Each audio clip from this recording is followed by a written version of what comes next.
Panorama group, जो सोचता है वो करता है। आपके अपने सपनों का आशियाना। नमस्कार, भारत लाइव देखना शुरू कर दिया है आपने और आपके साथ मैं स्नेहा गुप्ता। आज भारत लाइव के कार्यक्रम भीतर की बात में हम बात करेंगे मुकेश सहनी की। जी हाँ, कल मुकेश सहनी ने राजद का दामन थाम लिया है। 3 सीटें मिली है, मोतिहारी, गोपालगंज और झंझारपुर। लेकिन खास बात करेंगे गोपालगंज की सीट पर, और क्या कुछ ऐसा है गोपालगंज की सीट पर जिसका फ़ायदा लालू परिवार को मिलेगा। सीधे जुड़ते हैं, हमारे साथ बाबा है। सर, भीतर की बात में आज हम बात कर रहे हैं गोपालगंज सीट की। इस सीट के बारे में सबसे खास बात क्या है और ऐसी कौन सी बात है जिसके कारण लालू यादव ने, तेजस्वी यादव ने मुकेश सहनी को ये सीट दी है? देखिए, सबसे बड़ी बात यह है कि जो बिहार की राजनीति इस बार 2024 के चुनाव में आई है और यहाँ जो गुणा भाग किया जा रहा है, उस गुणा भाग में कहीं ना कहीं मुकेश सहनी के उस खेमे में जाने के बाद से जी, एक बात तो पक्का हो गया है। ये बातें शायद एनडीए के लोग नहीं समझ पा रहे थे। जिस तरह से एक बड़े समाज को, जब आंकड़ों की बात आप करेंगी तो ओबीसी समाज में जो 27% उसमें 14% तो यादव ही हैं। जी, तो यादवों का वोट कहाँ जाता है, इससे किसी से छुपा नहीं है। जी, उसके बाद 19% मुस्लिम है, वो कहाँ जाता है, सब किसी से छुपा नहीं है। उसमें उसका अधिकांश वोट जो है वो महागठबंधन की तरफ जाता है। लेकिन उसमें अगर बाकी के वोट एड ऑन हो जाए तो निश्चित रूप से वो बढ़ करके 40% के आसपास हो जाता है। और लड़ाई यहीं पर है। जो 100 वोट पड़ेंगे उसमें से कौन वोट कितना किसके खाते में जाएगा, इसकी तैयारी चल रही है। और कहीं ना कहीं मुकेश सहनी को महागठबंधन में ले करके, आपने देखा होगा मुकेश सहनी इस बीच में एकदम नॉर्मल थे, कहीं कुछ बोल नहीं रहे थे, न इधर बोल रहे थे न उधर बोल रहे थे। आज उनके आवाज़ जो है, आवाज़ में गर्मी आई है जी, जब किसी गठबंधन का हिस्सा बने हैं। हालांकि उनको 3 सीटें मिली है और जिसकी अपेक्षा वो कर रहे थे, उनको तो लग रहा था कि 3 सीट भी नहीं मिलेगी। लेकिन कहीं ना कहीं लालू प्रसाद ने एक समीकरण बनाया है। उस समीकरण में सबसे पहले तो मुकेश सहनी को उन्होंने प्रतिष्ठा बचा लिया है। अगर लालू प्रसाद अपने गठबंधन में नहीं शामिल करते तो मुकेश सहनी क्या करते। दूसरा प्रतिष्ठा बचाया है कि उनको गोपालगंज का सीट दे करके, हम गोपालगंज की चर्चा इसीलिए कर रहे हैं। गोपालगंज की सीट देकर के प्रतिष्ठा जहां एक तरफ मुकेश सहनी की बचाई है, वहीं अपना भी पुराना सपना जो चल रहा था, मुमांगी मुराद जो लालू प्रसाद की थी, वो पूरा होने जा रही है। कैसे? तो सबसे पहले अगर मुकेश सहनी पर जो दाग लगा हुआ था, आपको याद होगा कि जब विधानसभा के चुनाव हो रहा था, 11 सीट मिला था, तो उनसे सवाल पूछे जा रहे थे कि कितना बेचा और कितना सहनी समाज के लोगों को टिकट दिया आपने। ये सवाल उनको बार बार तकलीफ दे रहा था। इस बार 3 सीट मिली है, जिसमें से 1 सीट पर संभावित है कि वो खुद लड़ेंगे।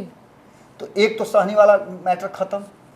दूसरा, एक दलित को लड़ाना पड़ेगा, तो यहाँ भी खत्म। 2 सीट तो हो गया। अब तीसरा सीट जिसको देना है दें या नहीं दें, अपने समाज को दें, किसी समाज को दें, तो यहाँ उनकी प्रतिष्ठा बच जाती है। लेकिन जो हम मेन बात करने के लिए आए हैं कि आखिर गोपालगंज वीआईपी को दे करके तेजस्वी यादव ने लालू प्रसाद के सपने को कैसे साकार किया है और लालू प्रसाद की जो बहुत पुरानी इच्छा थी वो कैसे पूरा किया है। तो ये सीट जब से रिजर्व खाते में गया है, तब से लालू प्रसाद इस सीट की तरफ देख नहीं रहे हैं। ये सीट दूसरे ही खाते में जाती रही है और यहाँ का जो जातीय समीकरण है वो कहीं ना कहीं मुफीद है। लेकिन चूंकि रिजर्व सीट हो गया, इसलिए लालू प्रसाद का प्रभाव नहीं है। लालू प्रसाद अपने मंत्री रहते हुए और बिहार के मुख्यमंत्री रहते हुए, रेल मंत्री रहते हुए कई काम उन्होंने किए हैं। राबड़ी देवी 15 साल तक तो इन्हीं का शासन रहा है। और फुलवरिया जो गोपालगंज के अंदर ही पड़ता है, उसको डेवलप करने के लिए क्या नहीं किया, सब कुछ किया है। लेकिन उसके बावजूद भी ये हिम्मत कभी नहीं जुटा पाए कि वहां से वो चुनाव लड़े। इस बार ऐसा लग रहा था कि वो चुनाव लड़ेंगे क्योंकि वो सीट अपने पास उन्होंने रखा था। लेकिन अंततः इस गोपालगंज का भाग्य कह लीजिए या लालू प्रसाद का भाग्य कह लीजिए कि लालू प्रसाद के खाते में ये सीट नहीं जाना था। कहीं ना कहीं वीआईपी लड़ रही है, तो वीआईपी लड़ रही है तो इसको इस तरह से पोर्ट्रे किया जा सकता है कि संभावित है कि यहाँ उम्मीदवार जो होगा वो लालू प्रसाद अपने चयन करेंगे। जब कांग्रेस का उम्मीदवार वो चयन कर सकते हैं, पप्पू यादव को सब कुछ होने के बाद उनको बाहर कर सकते हैं। इसके अलावा अभी तक कांग्रेस का उम्मीदवार तय नहीं हुआ है। कहीं ना कहीं पेंच तो फंसा हुआ है ना। अब गोपालगंज की अगर बात करने चलते हैं तो यहाँ का समीकरण अगर देखें तो मुसलमान यहाँ 14% हैं, कुल वोट का 14% यहाँ मुस्लिमों का है, तो 13% यादव हैं। इसका मतलब है कि निर्णायक भूमिका में है। जी। और आप इतना बात तो समझ रही है ना कि एनडीए का जो हिस्सा है उस हिस्सा में भले ही नीतीश कुमार वहां से खड़े हों, लेकिन मुसलमान उनको खुल करके तो वोट नहीं देंगे। जी। एक परसेप्शन बदला है पिछले 10 सालों में। जब नरेंद्र मोदी शुरू में 2014 में आए थे, उसके बाद जो उन्होंने काम करना शुरू किया, आज आप देखिएगा कि कई क्षेत्रों का मैंने सर्वे देखा है, कई चैनलों ने किया है, वहाँ के मुसलमान ये कह रहे हैं कि नहीं, हमें कोई दिक्कत नहीं है नरेंद्र मोदी से। जी। नरेंद्र मोदी से हमें कोई आपत्ति नहीं है, कोई दिक्कत नहीं है। अब ये हो सकता है कि वो इस बात को दिखाने के लिए कर रहे हों या भीतर की बात नहीं बता रहे हों, परिणाम क्या होगा जब जाएंगे बूथ पर वोट देने तो क्या होगा। लेकिन ये 14, 13, 27% वोटर जो है ये गोपालगंज में निर्णायक भूमिका में है।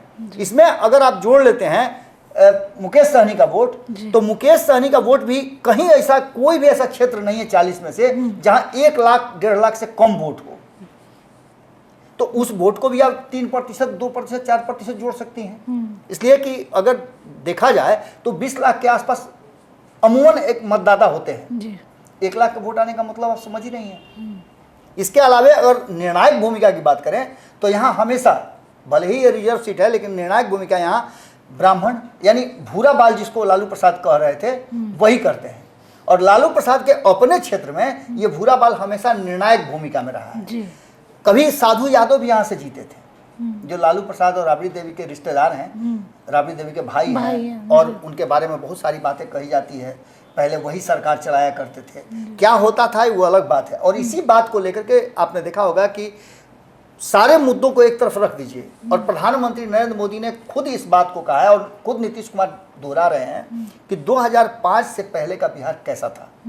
उन बच्चों को बताइए जो इस बार वोट देने जा रहे हैं कि 2005 से पहले का बिहार कैसा था, इतिहास उनके सामने रखिए। यानी कि ये भी एक तरीका है वोटों को अपने तरफ आकृष्ट करने का, पोलराइज करने का। ये सारी परिस्थितियां और सारी चीज़ देखते हुए ब्राह्मण 17%, भूमिहार 5%, राजपूत 13% और कायस्थ की भी संख्या है, निर्णायक भूमिका में नहीं है, लेकिन इसमें एड ऑन हो जाता है। यानी भूरा बाल को लेकर के अगर देखा जाए तो करीबन ये वोट जो है उस MY समीकरण से बड़ा हो जाता है। जी। अब यहाँ लड़ाई क्या है, तो यहाँ कुशवाहा समाज, तो ऑलरेडी आपको पता है कि कुशवाहा समाज किधर जाएगा। जी। 2 कुशवाहा एक खेमे में हैं, और कुशवाहा नीतीश कुमार के साथ अब जुड़ सकते हैं इसलिए कि उपेंद्र कुशवाहा भी साथ में है। इधर आप देख रही हैं कि सम्राट चौधरी भी साथ में है। तो ये वोट जो है ना, कुर्मी और कुशवाहा वाला 7%, ये भी एड ऑन होते नजर आ रहा है। लेकिन इस वोट के साथ साथ जो मुकेश सहनी का वोट है वो आकर के बैलेंस बना देता है। जो एक तरफ पलड़ा झुका हुआ था, वो मुकेश सहनी के महागठबंधन में आने के बाद से पलड़ा बराबर रह रहा है। अब इसमें दलित समाज किसके तरफ आता है, ये पसंगा होगा। अक्सर आपने देखा होगा कि जब तराजू का भार जो है कम बेसी होता है तो एक छोटा सा पसंगा रखा जाता है उसको बराबर करने के लिए। वही पसंगा जो है वहाँ दलित है, और दलितों का जो, चूंकि दलित ही वहाँ लड़ेंगे ना, तो दलितों का वोट निर्णायक होगा, वो किसके तरफ शिफ्ट करते हैं और किसमें अपनी आस्था व्यक्त करते हैं। इसके अलावा आप देख रहे हैं कि राम मंदिर वाला मुद्दा होगा, रोजगार का मुद्दा लेकर के पहुंचेंगे तेजस्वी यादव। तेजस्वी यादव खुद ही एक लंबे समय के बाद, जहां तक मेरी जानकारी है कि लगभग 2 दशक के बाद पूरा परिवार गोपालगंज में कभी गया था। थावे मंदिर को जीर्णोद्धार की बात, थावे मंदिर को बेहतर करने की बात की, जो कि विश्व स्तरीय मंदिर माना जाता है उसको। इन सारी चीज़ों को लेकर के अब जो वर्तमान परिस्थिति बनी है उसमें कहीं ना कहीं मुकेश सहनी के आने के बाद, और जिस तरह से जमुई में मुकेश सहनी गरजे हैं जी, ऐसा लग रहा है कि मुकेश सहनी और जो एनडीए गठबंधन के लोगों का, आपने तो कई लोगों का बयान लिया भी है जी, कई लोगों के मुंह पर जो मुकेश सहनी के नाम पर टेप चिपका हुआ है जी, खास करके उस समाज के लोगों का, तो ये जरूर बताता है कि पिछड़ गई हम एनडीए इस समाज के लोगों को वोट देने के लिए। अब हरी सहनी को मंत्रालय में आप दे दीजिए, मदन सहनी को आप मंत्रालय में दे दीजिए, आप राजभूषण चौधरी को एगो सीट दे दीजिए, लेकिन ओवरऑल 40 सीट में आप देख लीजिए तो एक ही प्रतिनिधित्व कम तो जरूर लगता है। तो सर एक सवाल ये रहेगा कि इस बार लालू प्रसाद यादव ने चुनावी कमान अपने हाथ में रखी है, हर जगह कैंडिडेट भी तय करे। कहीं ना कहीं लालू प्रसाद यादव ने जितने सीटों पे कैंडिडेट उतारे हैं वो दाव सही होता हुआ नजर आ रहा है।